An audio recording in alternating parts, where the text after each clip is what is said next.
Okay, it is 9 a.m. Pledge allegiance to the flag of the United States of America and to the republic for which it stands, one nation, under God, indivisible, with liberty and justice for all. First things on the agenda, we have a couple of special activities. The first would be Major Aerosmith from the Warren County Drug Task Force. Morning. Got time here again? Yes, Thank sir. you. Thank you for a few minutes on your agenda this morning. Going around to say my thank yous and to provide a quick update on Drug Task Force activity for 2025. So distributed that annual report. Hopefully you'll have some time to look through that later. Definitely want to start with a thank you for this Board of Trustees and for the citizens of this township who support us. Chief Terrell, who remains on our policy board, as you know, and the men and women of the Clearcreek Township Police Department, who we just have a great relationship with. So none of this works without these partnerships across our county, as you know. I've attached to your annual report, like I always do, kind of the summary of financial support that we receive across the county, just to share that with everyone's jurisdiction. I use the word partnership a lot because that's what keeps our unit moving. We would not be out here operating the way we do without these relationships and without this support. So I'd like to touch on just a couple things. Our overall structure remains the same. We are a full-time, multi-jurisdictional drug task force. None of that has changed in many, many years. We have full-time participation from federal, state, and local law enforcement. So for 2025, we had 19 people on our staff that were there every day, working with one sole mission to target drug trafficking activities across our county. So our primary mission is to target mid to upper level drug traffickers. Our mission is to target the source of supply. So as everyone in this room knows, geographically we are located right between Dayton and Cincinnati, which keeps us busy, very, very busy.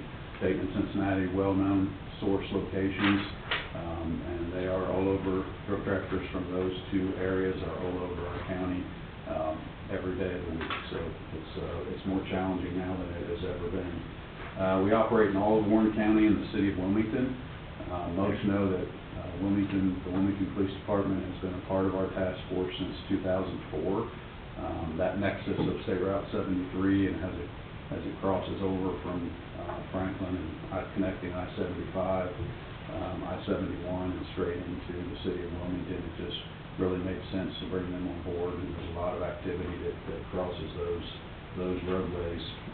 You'll read in your annual report about the HIDA program.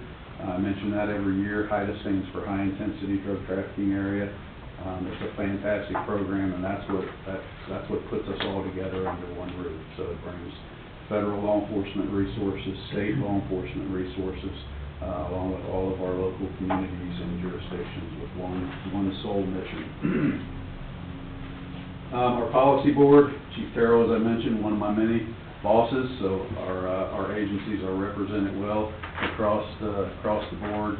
We have our elected prosecutor here in Warren County, same in Clinton County on our board, as well as Sheriff Riley and all of our police chiefs. So they continue to provide oversight, input, and direction for me as the task force commander. They establish all of our policies and procedures.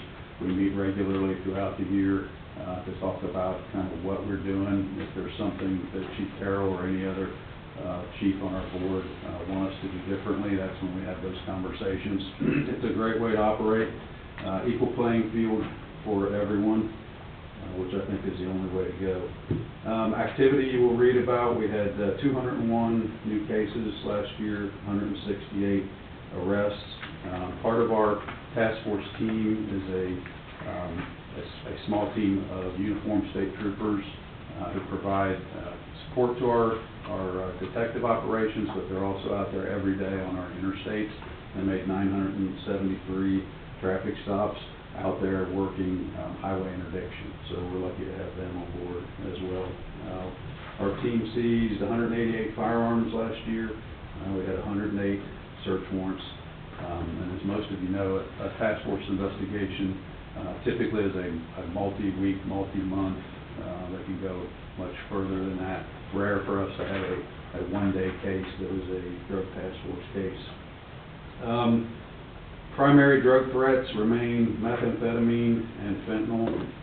We had very high seizure numbers once again last year. As you know, our unit has to report all of our seizures to the Department of Public Safety because we are a grant-funded task force. So statewide, 88 counties, there's about 42 or 43 multi-jurisdictional drug task forces. We had the 9th highest methamphetamine seizures in the state of Ohio last year, 4th highest fentanyl seizures, 2nd highest prescription drug seizures, and 10th highest cocaine seizures. So we were very busy.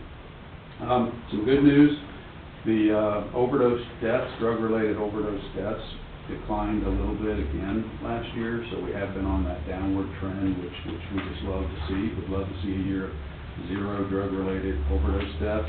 A lot of factors impacting that number, but I like to believe us targeting the sources of supply. We're playing a part in watching those numbers go down. So there were 21 drug-related overdose deaths last year in Warren County.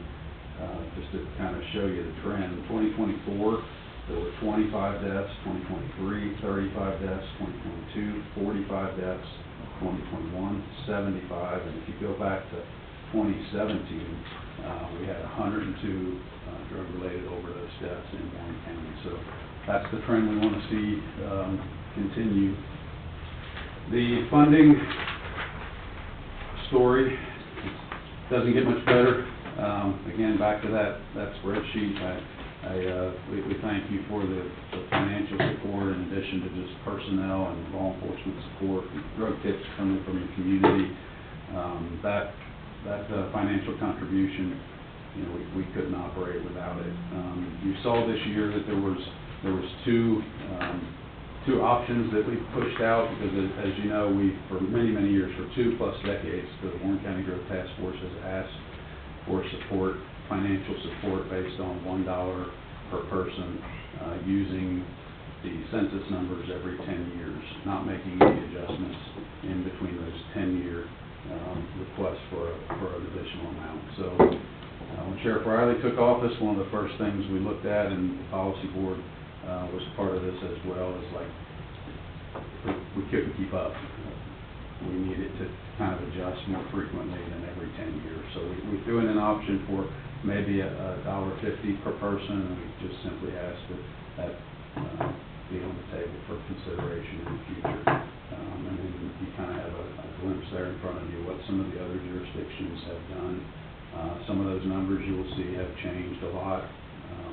One of the bigger ones was Clearcreek Township. You'll see on your sheet where this year the sheriff was communicating with them, and they added a lieutenant's position for the task force. So that you'll notice that their financial contribution did drop off, but they assumed that lieutenant's full package and assigned him to our unit. So that was helpful. But a lot of different things going on.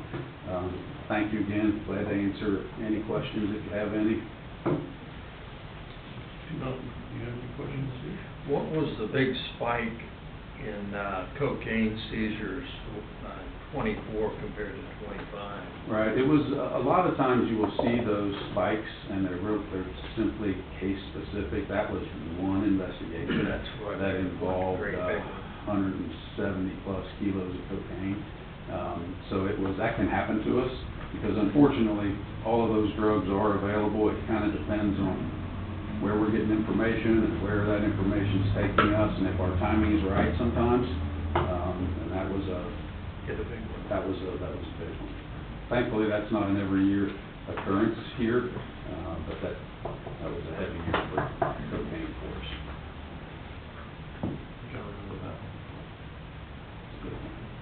Troy? Okay. Thanks. Thank you. I believe we have something for you, sir. So, on behalf of Clearcreek Township, I'll go ahead and present you with a check right now. Sir, appreciate it. Absolutely. Thank you for all you do.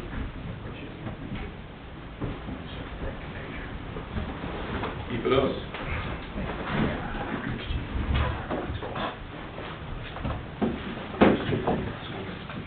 Thank you. Except yours, sir.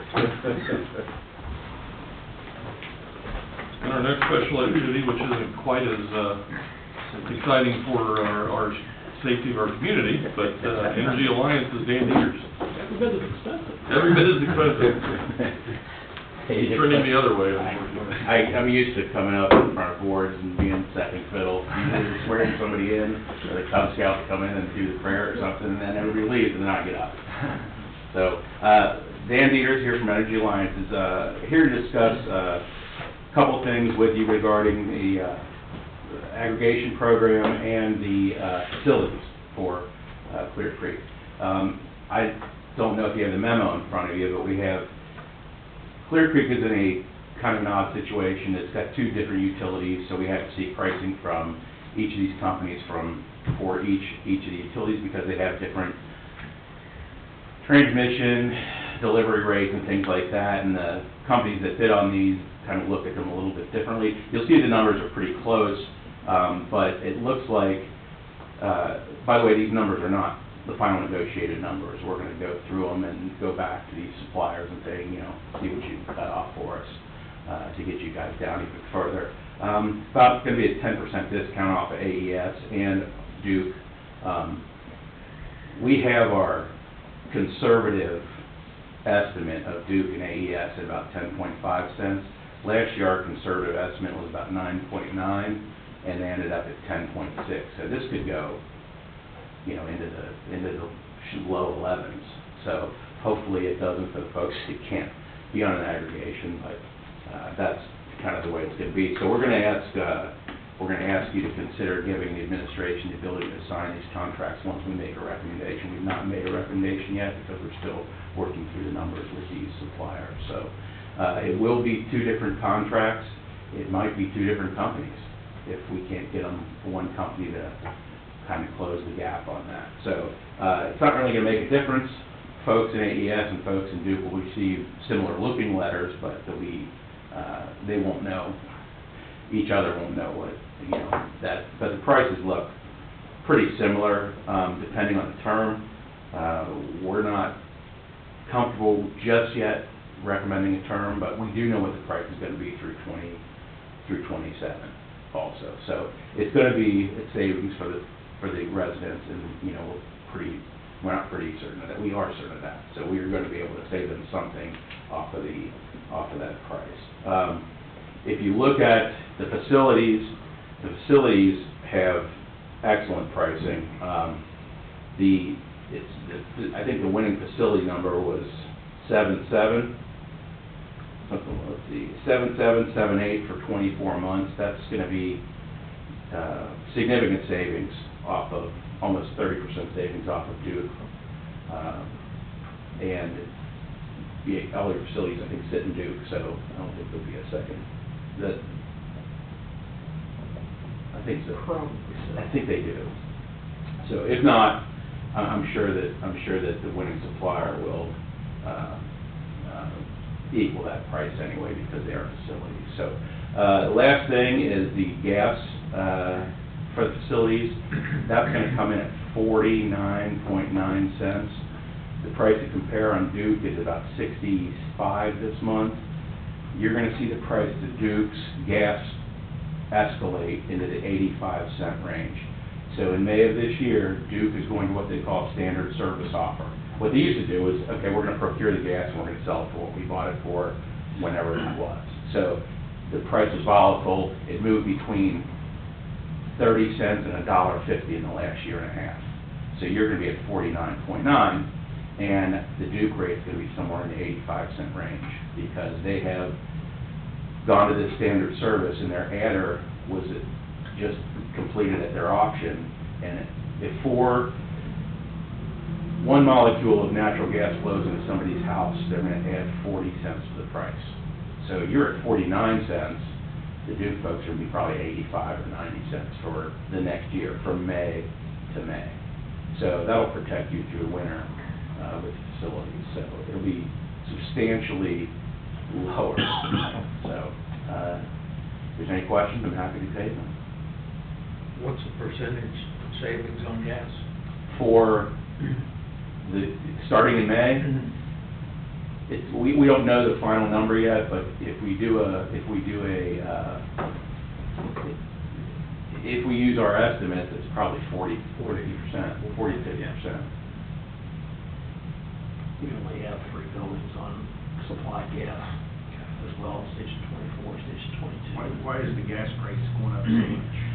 So the standard service offer from Duke, it's actually the auction, your price is actually going to be going down. So what they have done is, it was so volatile, and Duke was not, what they would do is they would say, okay, I'm buying gas. Okay, if they didn't buy enough, they'd have to go out and buy more at the market price, and then the end user would have to pick that up in the next month. So Duke always gets their money. They always get their money. No matter what happens, they always get their money. So if they underbought, say in January, it was so cold in December, January, if they didn't procure enough gas, they had to go out at market and buy it.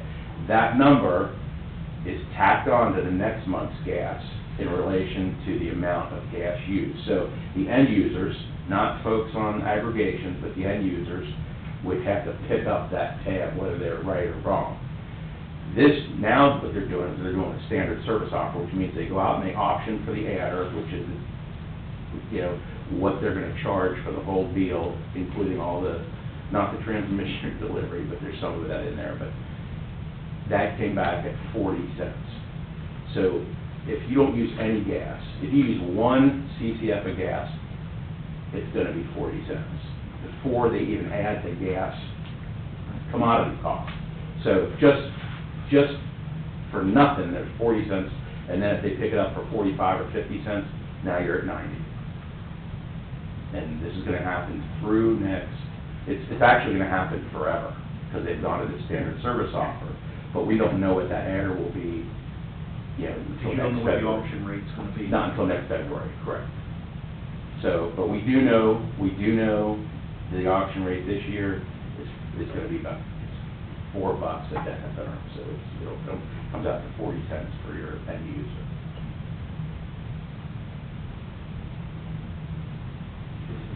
Ask them a question. Sure, go right ahead. When we get ready to go through this again, will all of our people in our electric aggregation program, they'll get a letter from us? They always get a letter, so I think you're about 2.5 weeks away from having to make a decision, so we're gonna do some negotiation over the next couple of days. What happens is, as soon as the new price comes, everybody gets a letter, anybody can come and, anybody can drop out of the program, anybody can get into the program that's eligible, and then throughout the 1 year life of the product, they can come and go as they please, if they really want to. Appreciate it, thank you. Without any fees. Right, like that part. Yeah. Trends aren't great. The gas is, Okay. I mean, Fair enough. but the electric is, we're in a market in this country that's, we've retired too many plants and not replaced them with anything. What did they think was gonna happen? Solar. And using more. Good luck. I know, exactly.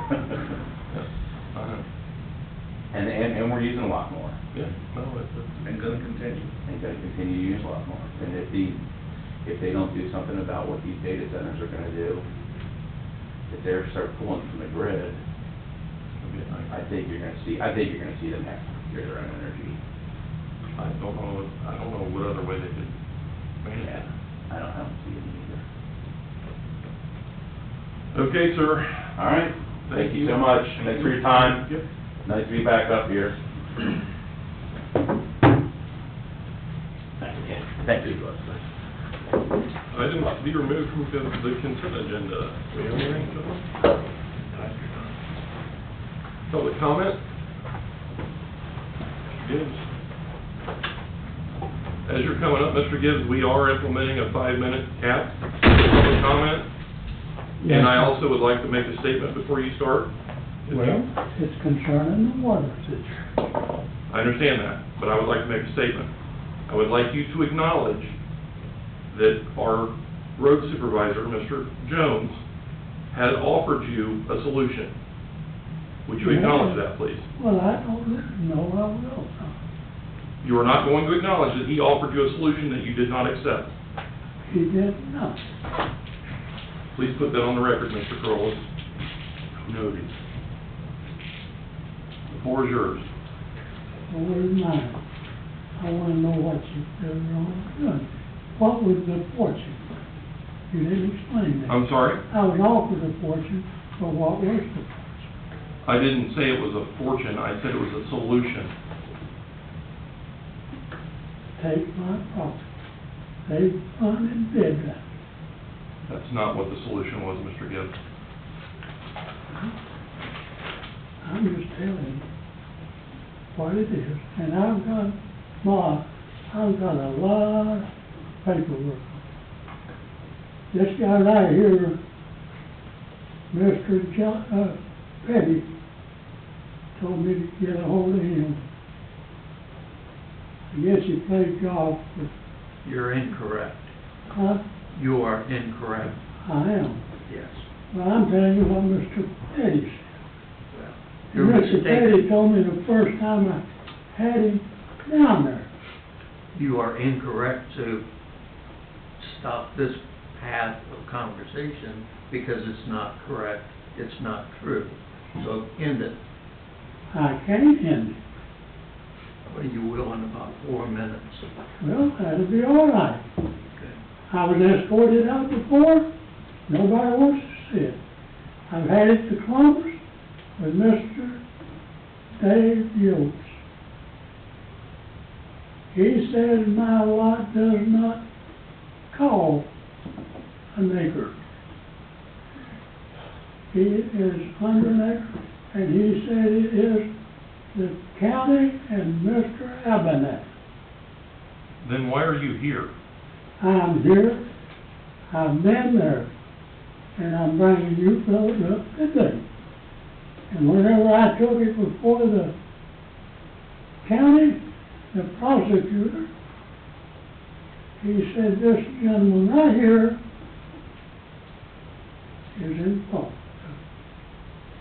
He is the guy that's in charge of what went on there. Mr. Jill Palmer. I called Mr. Jill Palmer. And he didn't answer, but I left him a message on his answering machine. It was not recalled. But I called him again. But he did call. And we had a talk. He said, it's up, you have to get an attorney. I've had an attorney. He said, they're trespassing on. He said, what I send them, he said, I'll send you. I want to know why and where his information went, but I do have it. I've got those. And I've invited people now to my house when we go to it. But I realize it's too much to go through here. It would take all day probably to go through it here. We don't have that kind of time, I realize that. But let somebody look at this right here. This was from the home, so. Who do you want to see it? I don't, Uh, here, Mr. Gibbs, I'll well, take now, it. Thanks. he's been down there.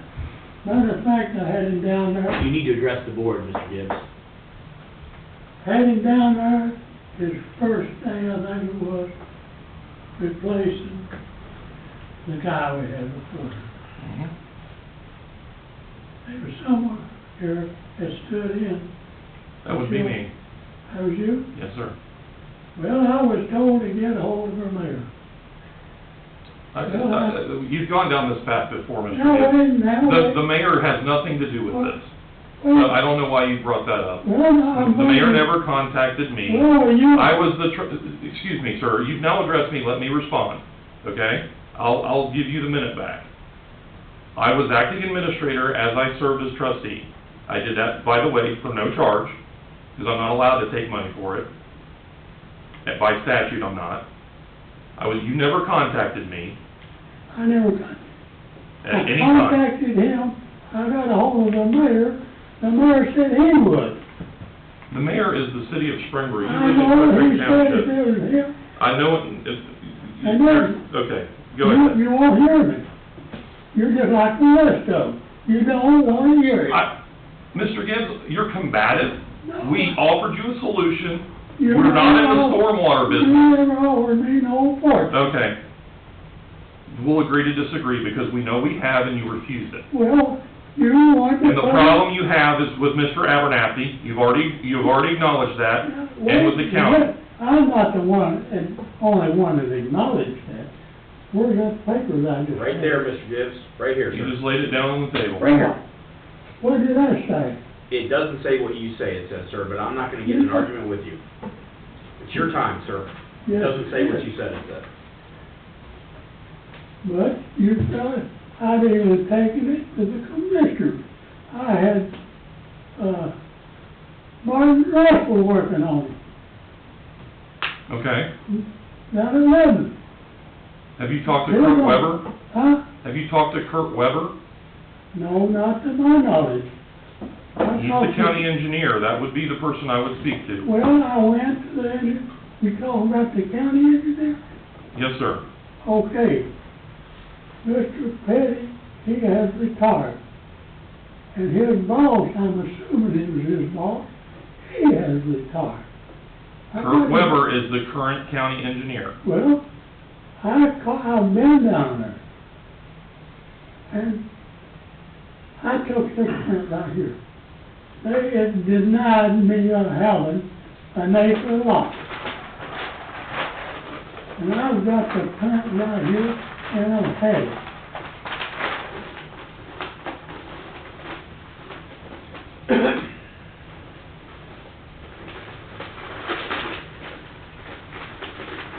Mr. Gibbs, I'll tell you what I'm willing to do because our time's up. I will make you an appointment with Mr. Weber. Okay? I will facilitate that through Mr. Clark. You can sit down with him and go over that. I'm quite sure he's better at reading those maps than I am, or anybody here Well, other than Mr. it's Palmer. already marked out. Okay, again, he's the county engineer. He's been put in that position for a reason. And I took this right down there with me and asked at the courthouse if they, asked where I picked up this. Fair enough. I asked if there'd been any changes, and he said no. The And county he- engineer is in charge. If your concern is stormwater, which is, I'm assuming that's what we're still talking about, that's the gentleman to talk to. You know, when you put these ponds in up here. We're not gonna talk about that I know either. you, I wouldn't either, because you know you, We did not do that to do any damage to your property, sir. oh, We're done. no, you run a line out, run it over here to come down on our property. We're done. Thank you, Mr. Gibbs. Mr. Clark will be in touch with an appointment for Mr. Weber. Well, you send it down, No, sir, you have to go see him. And he's not at the courthouse. He has his own offices in Lebanon. in Lebanon, Yes, sir. well, And I will call him personally to let him know the situation, okay? well, okay. That's you the let best as I can do for you. I know you're gonna let him know your situation, but then your situation isn't come yet. So when I contacted this. Can you find any more ways to insult me, sir? I'm offering you for me personally to make you an appointment with the county engineer. That's it, Mr. Gibbs. That's it. Okay. If I'm not telling you any situation. I'm glad I've got this new guy sitting right here. Okay, fair enough. We're done. He's got a We're done. good, I've had a good. Moving on.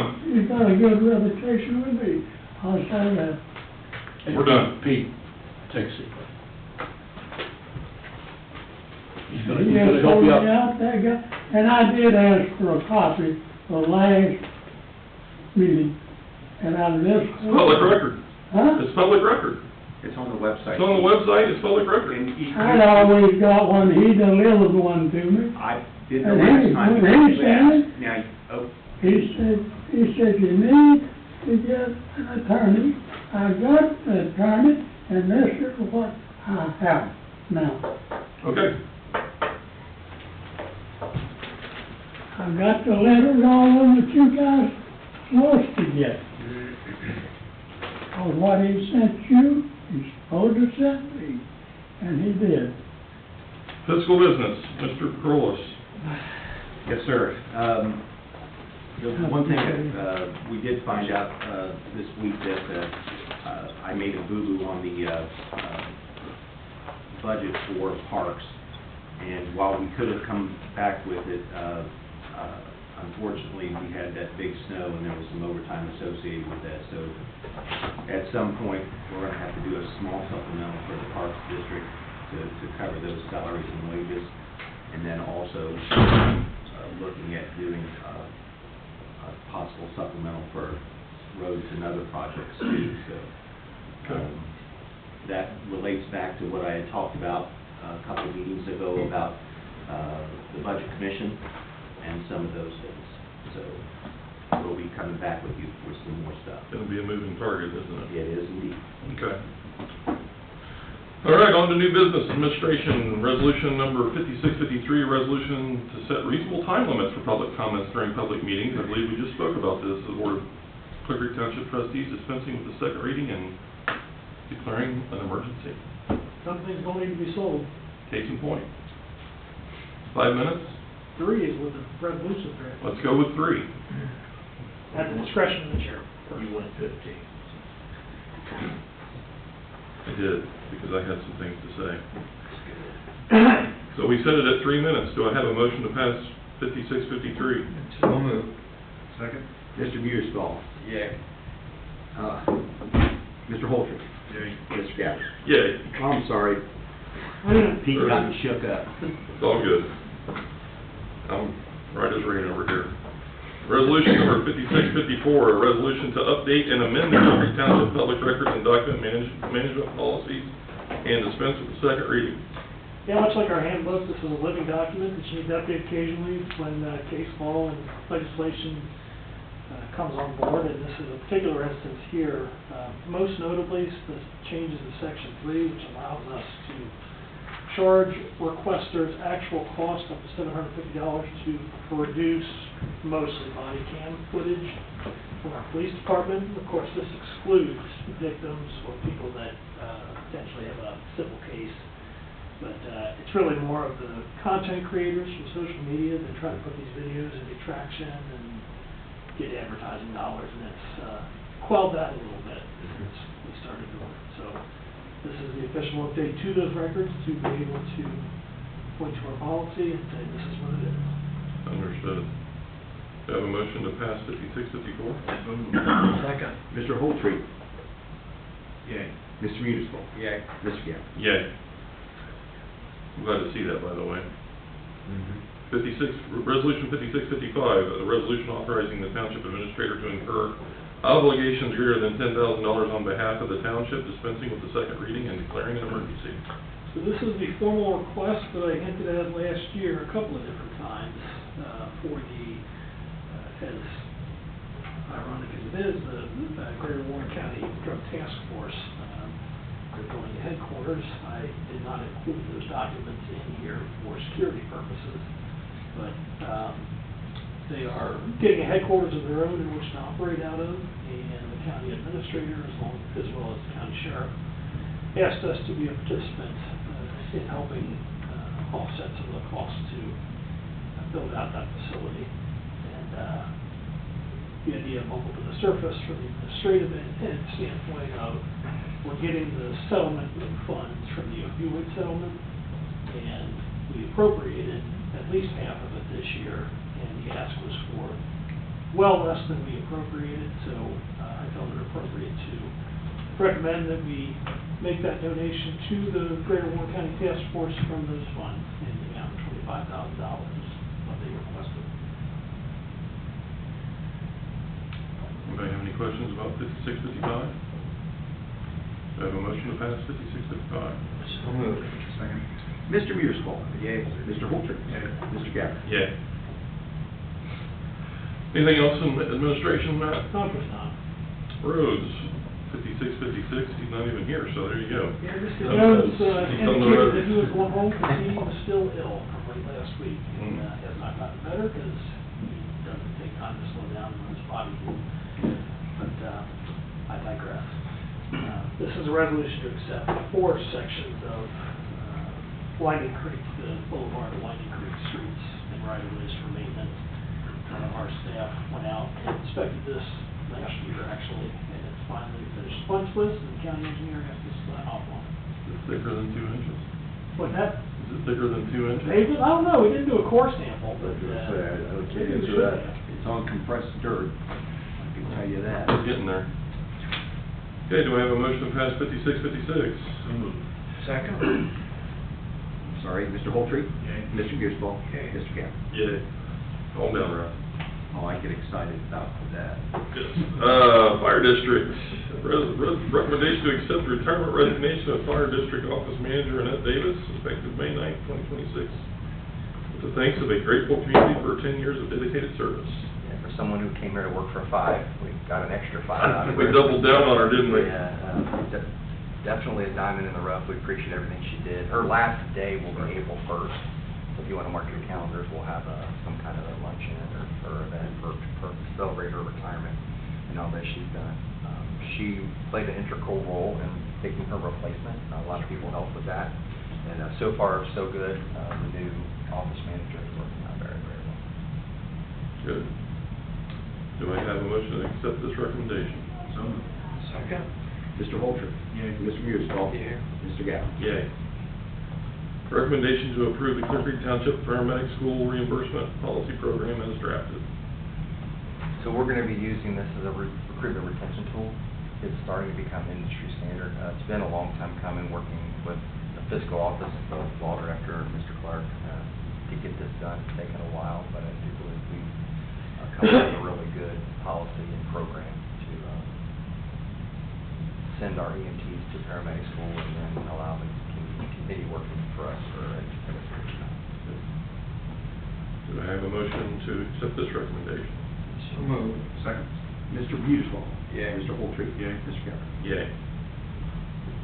A recommendation to accept the generous donation of $300 from Don and Linda Thompson to benefit the fire district. We've assisted them on numerous occasions, helping them out, so we just wanted to share their thanks with a monetary donation. And am I not correct, Don passed away? Not that I'm aware. What am I thinking of? Another Thompson? I think I'll land. No. Used to be an accountant too, but From the historical society? no. We'll go offline with it, but this came up in the oldest living firefighters discussion I had with Dad and John Wade, so. Anyway, do I have a motion to accept this generous donation? Second. Mr. Holter? Yay. Mr. Mearsclaw? Yay. Mr. Gabbard? Yay. Recommendation to proceed with issuing an RFQ for the interior remodel of Fire Station 21 to begin the competitive bidding process required by the revised code. So part of the 2026 fiscal budget, we set aside money for 21, 22, and 23. The crews are doing the lion's share of the labor, which is saving us a lot of money, but there is a scope of Station 21 remodel where we're moving the bathrooms from the rear of the building to the middle, putting locker rooms, and it's not a project that our crew should be taking on and also remaining available for fun, so we're gonna have to bid this out.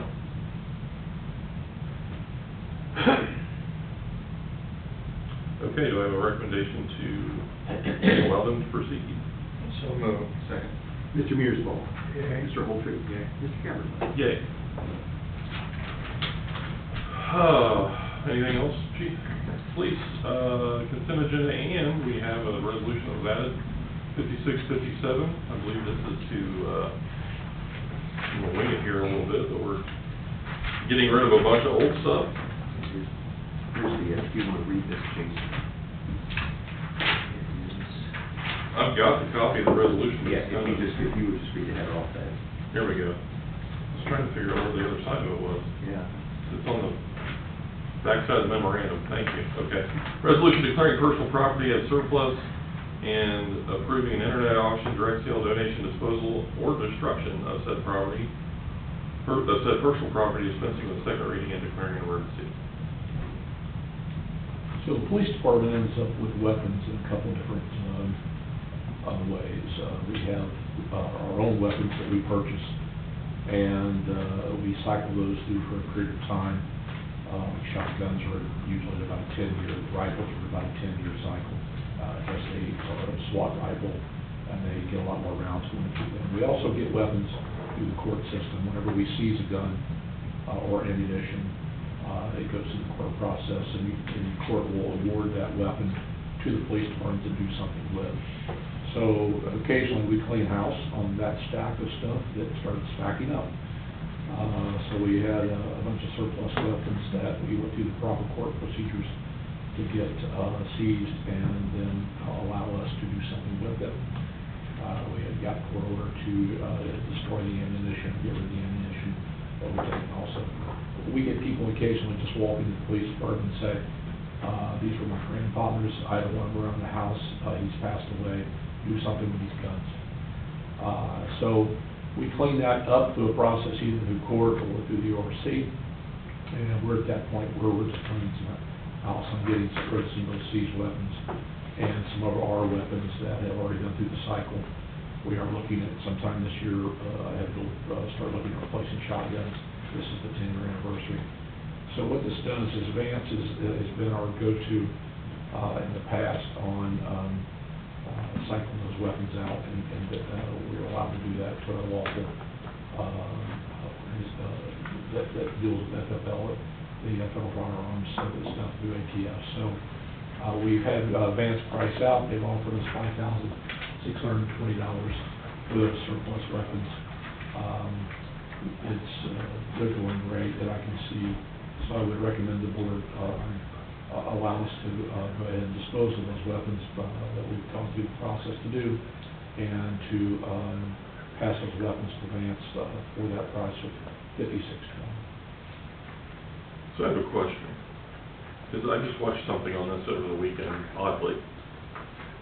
We obviously run the serial numbers on these things and make sure that even though they were forfeited by people walking in the door, they weren't used in any type of crime. Right, sure. Before we sell them to We Vance. look back to make sure there's nothing Yeah. that connects another city or Right. another state with Just dotting our i's and crossing our t's. Okay. Yeah.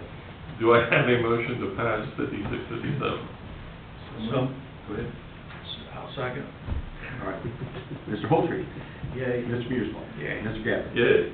Not bad way to launder things. Well, it actually happened in Georgia. Oh. It was and a guy bought it, and then got arrested, and it was used in a crime, and he got falsely prosecuted for it. So, anyway, and I'll tell another story about that later. Do I have a motion to approve the consent agenda? So moved. Second. Mr. Mearsclaw? Yay. Mr. Holtree? Yay. Mr. Gabbard? Yay. Staff updates. Brian, do you want a brief executive session to talk about legislation or about litigation? Yeah, we can for, I just need a brief executive session on You got 3 minutes. imminent and impending. I don't need 3. Okay. If you're gonna do that, I need to know what section of ORC you're doing out here. It's the one with pending. 121.22G. G what? Just a second. See if I can- It's the one for pending and imminent litigation, which is probably I think it's G3, but I'll tell you in a second. Any other staff updates other than that? No. Okay. You can make the motion, we'll obviously just add it. You can fix it afterwards? Okay. Yeah. Do I have a motion to go into executive session? So moved. Second? Mr. Holtree? Yay. Mr. Mearsclaw? Yay. Mr. Gabbard? Yay. I don't think you guys need to stick around. I don't think there's gonna be any. G3. 3? G. We are back from executive session. With no other business to discuss, do I have a motion to adjourn? So moved. Second. Mr. Mearsfall? Yay. Mr. Holtree? Yay. Mr. Gabbard? Yay.